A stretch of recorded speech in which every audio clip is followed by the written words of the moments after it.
안녕하세요. 온가정 예배를 드리시는 신일의 모든 가족분들을 환영하고 축복합니다. 5월 온가정 예배 이벤트는 가정의 달을 맞이하여 다양하게 진행합니다.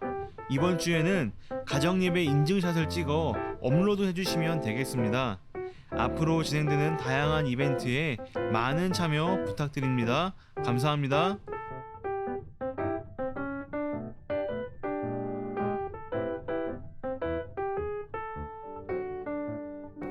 할렐루야. 사랑하는 신일교회 성도 여러분, 5월의 푸르른 봄날입니다. 주께서 주시는 풍성한 은혜가 가정마다 넘치시기를 축복합니다. 지금부터 온가정 예배를 시작합니다. 가족들과 함께 예배할 수 있도록 준비하겠습니다.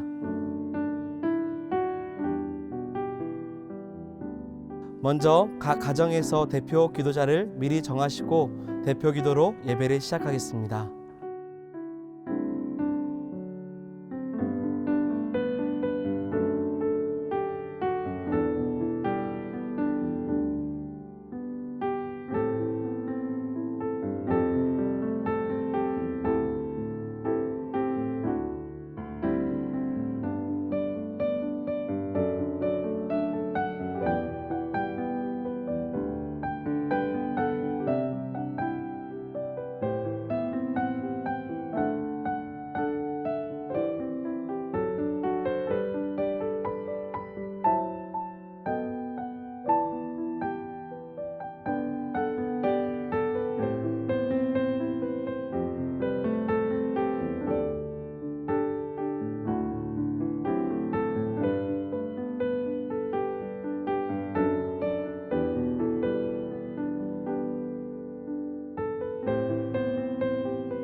이 시간 함께할 찬양은 축복의 통로입니다. 사랑의 마음을 가지고 서로 축복하며 찬양하겠습니다. 당신은 하나님의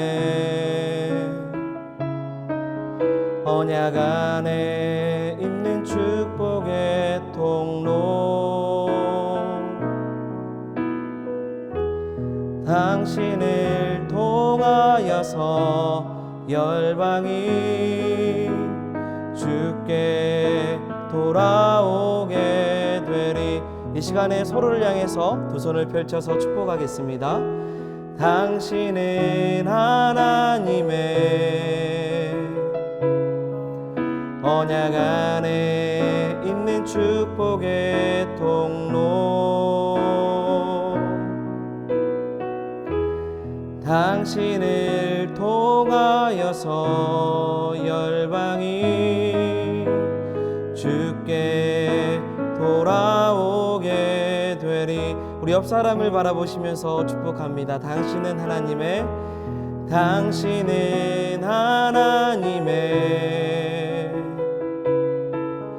언약 안에 있는 축복의 통로,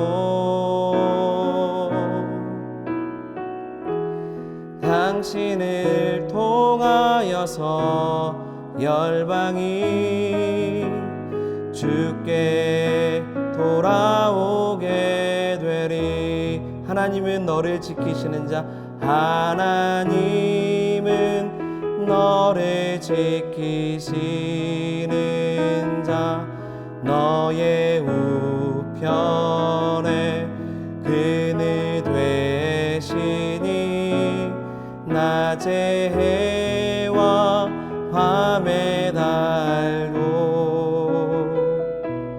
너를 잊지 못하리. 우리 옆 사람의 손을 잡고 찬양합니다. 하나님은 너를 지키시는 자, 너의 환난을 면케 하시니 그가 너를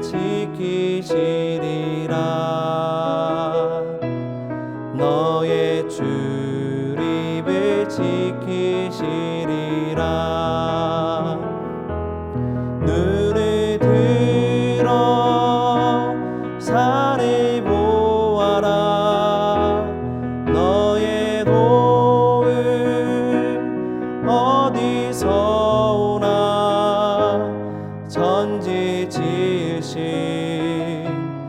너를 만드신 여호와께로다. 우리 이 시간 같이 한번 기도하겠습니다. 서로의 손을 붙잡고 사랑하는 가족들을 축복하면서 이 시간 기도하겠습니다. 부모는 자녀를, 또 자녀는 부모를 사랑하는 마음을 가지고 믿음의 가정을 이룰 수 있도록 하나님 우리를 지키시고 우리와 함께 하시는 그 하나님의 사랑 안에서 우리의 믿음의 가정이 온전해질 수 있도록 축복하여 주시옵소서. 우리 이 마음을 가지고 우리 한번 마음을 다해서 한번 통성으로 기도하며 우리 가정을 축복하며 기도하겠습니다. 함께 기도합니다. 사랑과 은혜가 풍성하신 하나님, 우리를 사랑하여 주셔서 믿음의 가정을 허락하여 주시고 우리가 가정의 한자리에 모여 하나님을 예배할 수 있는 은혜를 허락해 주신 감사를 드립니다. 주님, 우리가 함께 예배할 때마다 우리의 예배 가운데, 우리의 가정 가운데 주님께서 찾아와 주시고 주인 되어 주셔서 아름다운 가정 안에서 하나님만을 바라보는 믿음의 가정이 될 수 있도록 붙잡아 주시옵소서. 하나님, 우리가 서로를 위한 축복의 기도와 축복의 찬양을 함께 나눈 것과 같이 하나님, 우리를 축복하여 주시고 서로를 위해서 기도할 때마다 아픈 상처가 있으면 회복되게 하여 주시며 그 사랑이 더해지는 역사가 우리의 가정마다 있도록 축복하여 주시옵소서. 이로 인하여서 우리 신유교회 모든 가정이 하나님께서 기뻐 받으시는 축복의 가정이 될 수 있도록 붙잡아 주시옵소서. 모든 영광과 찬송 올려드리며 귀하신 예수 그리스도의 이름으로 기도드립니다. 아멘. 오늘 함께 읽을 말씀은 예레미야 7장 29절에서 32절 말씀입니다. 날샘 큐티책 또는 가정예배지를 참조해 주시기 바랍니다. 함께 화면을 보시며 신약성경으로 읽겠습니다. 예루살렘아, 내 머리털을 잘라 던져버려라. 벌거숭이 언덕에 올라가 슬프게 울어라. 왜냐하면 여호와께서 너희에게서 등을 돌리시고 너희를 버렸기 때문이다. 주 여호와께서 이렇게 말씀하셨다. 유다 백성은 내가 보는 앞에서 악한 짓을 했다. 그들은 내가 예배를 받으려고 정한 성전에 역겨운 우상들을 세워놓고 그 성전을 더럽혔다. 유다 백성은 흰놈의 아들 골짜기에 도벳산당을 지어놓고 자기 자식들을 불살라 제물로 바쳤다. 그것은 내가 명령한 것이 아니며 그런 일은 생각해 보지도 않았다. 그러므로 보아라, 내가 너희에게 경고한다. 사람들이 이곳을 도벳이나 흰놈 골짜기라 부르지 않고 살은 골짜기라고 부를 날이 올 것이다. 나 여호와의 말이다. 그날이 오면 더 이상 묻을 곳이 없을 정도로 그곳에 시체가 가득 차게 될 것이다. 오늘 말씀은 하나님의 진노로부터 시작됩니다. 이유는 죄 때문입니다. 이미 7장과 8장에 예루살렘과 성전에 관한 경고를 하시면서 마지막으로 예루살렘이 결국 폐허가 될 것이라고 선언하십니다. 그럼에도 그들은 죄에서 벗어나지 못합니다. 그 결과 29절, 여호와께서 너희에게서 등을 돌리시고 너를 버리셨다라고 말씀하십니다. 그러니 머리털을 베어버리고 언덕에 올라 슬피 울라고 말씀하십니다. 여러분, 등을 돌렸다, 버리셨다라는 것은 마음이 떠났다라는 것입니다. 앞으로 보지 않겠다라는 의미이죠. 얼마나 무서운 말씀인가요? 하나님이 남이 되었다라는 것은 얼마나 무서운 일인지 우리는 묵상해야 합니다. 그래서 예레미야는 유다 백성들에게 하나님의 진노 앞에서 머리털을 베어버리고 통곡하라고 말합니다. 이는 이 말씀에 두 가지 의미가 있습니다. 하나는 회개하며 통곡하라는 것이죠. 또 하나는 그들의 약속을 깨뜨렸으므로 고통을 당하게 될 것이라는 겁니다. 그렇다면 그들이 어떠한 죄악을 구체적으로 범하였을까요? 첫째, 하나님의 성전에 우상을 세워 더럽게 했다라는 것입니다. 여러분, 에스겔 8장 10절의 말씀에 보면 성전 사면벽에 각종 곤충과 가증한 짐승을 그려놓고 성전으로 들어가는 문에 앉아 바벨론 신에게 경배하며 성전 마당에서 해, 달, 별을 경배했습니다. 온갖 가증하고 더러운 것으로 하나님의 성전을 모욕했던 것이죠. 그리고 우상 숭배와 함께 음행을 저질렀습니다. 여러분, 고린도전서 3장 17절에 하나님은 하나님의 성전을 더럽히는 자들을 반드시 멸하시는 분이라 말씀하셨습니다. 그리고 우리는 하나님의 성전입니다. 하나님의 성전인 우리 안에 하나님께서 기뻐하지 않으시는 우상과 제약들이 있다면 빨리 내어버려야 할 것입니다. 둘째, 인신제사를 드리는 것입니다. 유다 백성은 예루살렘 근처 흰놈의 아들 골짜기에 도벳 산당을 짓고 거기서 자녀들을 불살라 우상의 제물로 바치는 일을 했습니다. 여러분, 레위기 18장 21절에 보면 인신제사를 엄격하게 하나님은 금지하셨습니다. 오히려 가증하게 여기시고 하지 않기를 원하셨죠. 인신제사는 하나님의 법도 아니며 잘못된 행위입니다. 그래서 하나님은 도벳을 죽음의 골짜기로 만들겠다고 선언하십니다. 아무 죄 없이 죽은 어린아이들에 대한 복수를 그 자리에서 행하신다라는 것입니다. 사랑하는 여러분, 하나님은 유다의 작은 실수 때문에 심판하는 것이 아닙니다. 하나님은 분명 당신의 백성을 사랑하십니다. 그러나 이런 엄중한 죄를 범하는 자들을 당신의 백성이라는 이유로 내버려 두지 않으십니다. 오늘 말씀을 통해 우리는 두 가지를 기억하시기 바랍니다. 첫째는 우리의 죄로 인해 하나님께서 등을 돌리시고 앞으로 보지 않겠다는 일이 없도록 하나님 앞에 신실한 자녀가 되는 것입니다. 또한 하나님 앞에 회개할 일이 없는지 찾아보는 신앙을 갖기를 소망합니다. 둘째는 이 죄에 대한 결과가 무섭다라는 것입니다. 하나님의 성전인 우리의 삶 속에 하나님께서 기뻐하지 않는 일이 없는지를 찾아보시기 바랍니다. 하나님은 우리가 깨끗해지기를 원하십니다. 함께 들은 말씀을 기억하며 잠시 묵상하는 시간을 가지겠습니다.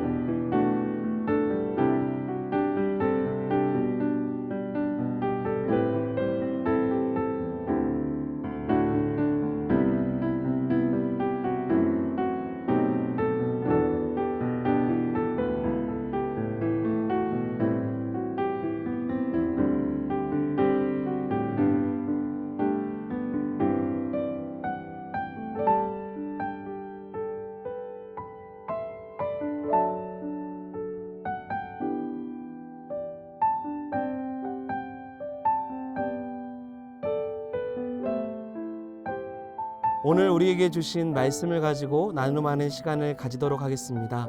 말씀 나눔 질문과 기도 제목 그리고 감사 나눔을 하도록 하겠습니다.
이 시간 함께 나눈 기도 제목을 가지고 기도하도록 하겠습니다.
함께 주기도문으로 5월 넷째 주 가정 예배를 마치겠습니다. 하늘에 계신 우리 아버지, 아버지의 이름을 거룩하게 하시며 아버지의 나라가 오게 하시며 아버지의 뜻이 하늘에서와 같이 땅에서도 이루어지게 하소서. 오늘 우리에게 일용할 양식을 주시고 우리가 우리에게 잘못한 사람을 용서하여 준 것 같이 우리 죄를 용서하여 주시고 우리를 시험에 빠지지 않게 하시고 악에서 구하소서. 나라와 권능과 영광이 영원히 아버지의 것입니다. 아멘.